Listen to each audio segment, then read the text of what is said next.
My name is Marwan Gzllal. I'm from Libya. I've been working for the Central Bank of Libya for the past 11 years. I work in reserve management in financial markets and international financial markets. I'm a Milken Scholar doing my internship at GBBC.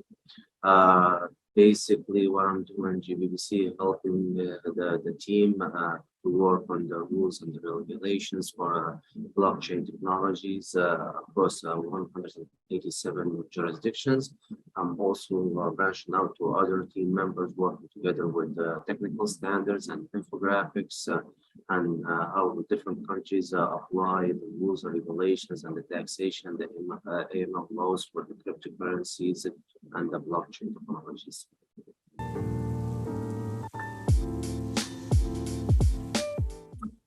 When I worked on the GSMI map, we covered more than 147 jurisdictions. At the beginning, the first thought I said to myself, okay, the big countries, the developed nations, they would have the most regulatory development in this field. What I was surprised that the small countries, even with the islands and the emerging markets, they're doing so much with the regulatory developments in terms of blockchain, and they're more enthusiastic and motivated to incorporate blockchain technology or cryptocurrency in their financial goals and economic goals in the future. So looking at different regulations from different countries, different jurisdictions, of course, each country, they have different regulations, but they all have things in common, which is they insist on the updating, the changing of the AML law, which is very important, just to incorporate the blockchain in the right way and to make sure in the future, it doesn't fall into the fraudulent activities or suspicious activities, which is very important for me as a central banker, that blockchain technology and crypto payments and financial transactions will be used in the right way.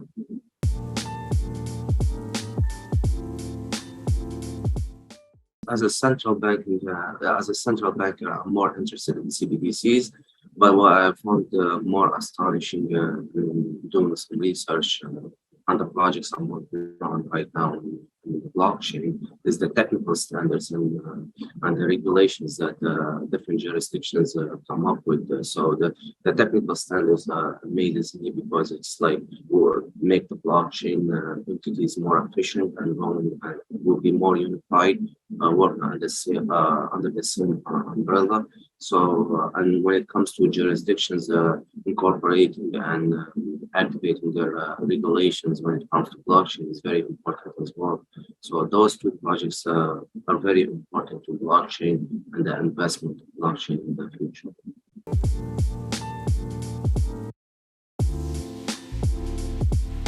When it comes to my country, when it comes to Africa in general and Libya in specific, those emerging markets and developing markets can use blockchains in many ways. When it comes to the financial sector, blockchain can participate in the financial inclusion goals for my country.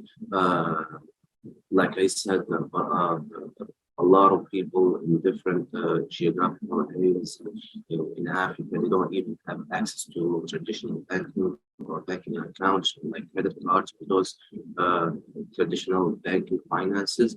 Blockchain can provide an alternative to this for more efficient and cheaper and faster way to conduct financial transactions and even the middleman, the intermediary, which is sometimes it creates an obstacle between the end consumer and the people in different areas with conducting financial transactions and accessing to finance.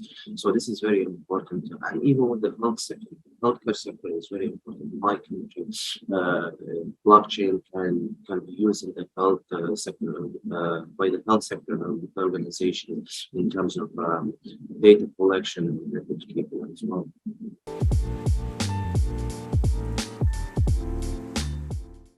When I heard of blockchain, automatically, just like I was thinking of cryptocurrency.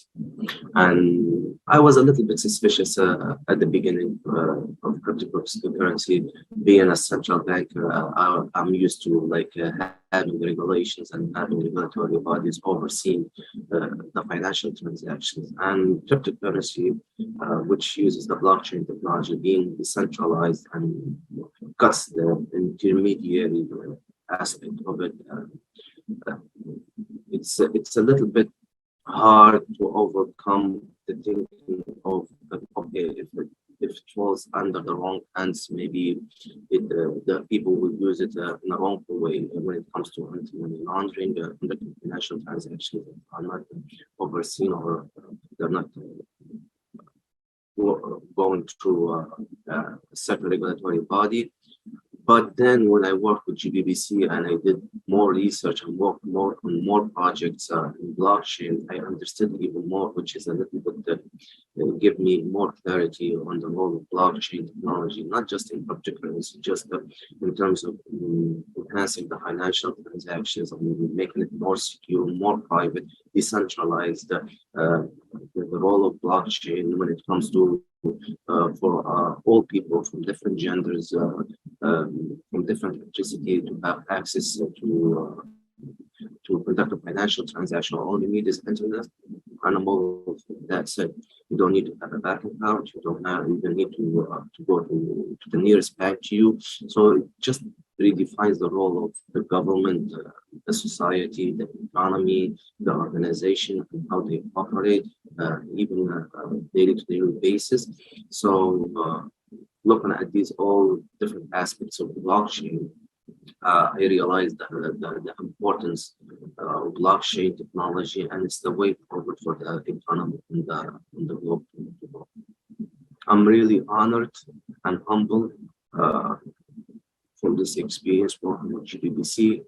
I think it's, for me personally, it's the most important factor doing this program with the Milken Institute, because I got the knowledge, the first-hand knowledge with blockchain technology, and I'm sure I'll go back to my country and go back to my work with the central bank with more knowledge on how to make the economy of Libya moving forward more efficient, just in the integration of blockchain technology in those different aspects of the economy. In the future in Libya, we will have a successful country with a healthy